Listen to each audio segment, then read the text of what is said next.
High সব বন্ধুরা, আমার নতুন ব্লগে আপনাদেরকে স্বাগত জানাই। পোনা মাছ দেখুন, গুজরাটে না এই মাছগুলো না, এই চারা পোনাগুলো পাওয়া যায় না, খুব কম পাওয়া যায়। এনেছে মাছগুলো অনেক দিন, দুদিন হয়ে গেল, ফ্রিজে ছিল, এইগুলো বেচে এই যে। কিন্তু মাছটা না খুব একটা ভালো নয় জানেন, পেটটা যেন কেমন গোলা গোলা মতো। আমার বর বলছে, না আমি জ্যান্ত মাছ এনেছি। জ্যান্ত এনেছো যদি তাহলে পেটটা গোলা কেন? ও বলছে হয়তো না মাছটা মনে হয় বিষ দেওয়া মাছ। আমি বলি হ্যাঁ, বিষ দেওয়া মাছ? বলে হ্যাঁ, বিষ দেওয়া মাছ হলে পেটগুলো এরকমই গলা গলা হয়। এই যে দেখুন না, কাঁটা ফাঁটা বেরিয়ে পড়েছে জানেন। মাছটাকে লাস্টে ফেলে দিলাম। আমার বর বললো খেও না, তেতো তেতো ভাব ছিল জানেন, ভাজার পরেও ফেলে দিলাম।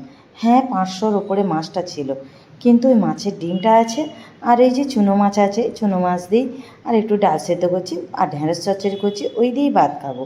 আর একটু মনের কথাও বলি, এখন দেশের যা অবস্থা, দেশের হয়েও বলতে হবে। যতই হোক আমাদের কত বোনেদের সব শহীদেরও স্মৃতি মুছে, সিঁদুর মুছে গেছে, তাই না? কিন্তু ওর জন্য আমাদেরও খুব অসুবিধা হচ্ছে, কিছু করার নেই।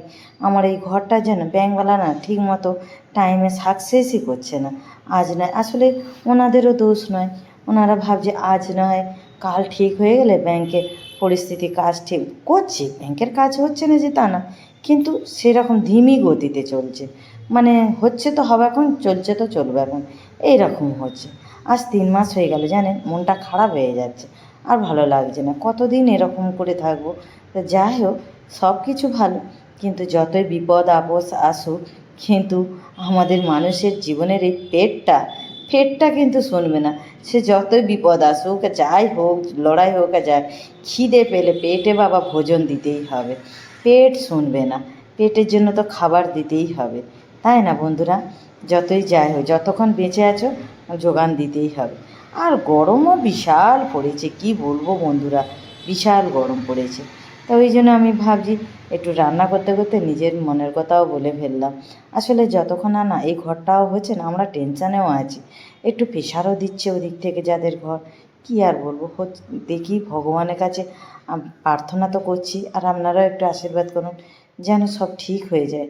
আর পারছি না জানেন, আমরাও কিন্তু খুবই মানে অস্থির হয়ে যাচ্ছি ব্যস্ততার মধ্যে, কাজের মধ্যে। তো যাই হোক, রান্নাবান্না এই যে আমার রেডি হয়ে গেছে।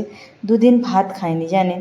একটু ডালের ওই যে মাছের বড়া করেছি পেঁয়াজ দিয়ে, আর কাঁচা লঙ্কা দিয়ে ডাল সেদ্ধ করেছি, ঢেঁড়স চচ্চড়ি করেছি, আর চুনো মাছ ভাজা, একদম গরম গরম ভাত।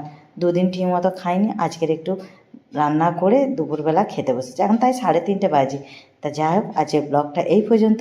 ভালো লাগলে একটু লাইক করবেন, শেয়ার করবেন, আর আপনারা সব ভালো থাকবেন, সুস্থ থাকবেন। Tata, by.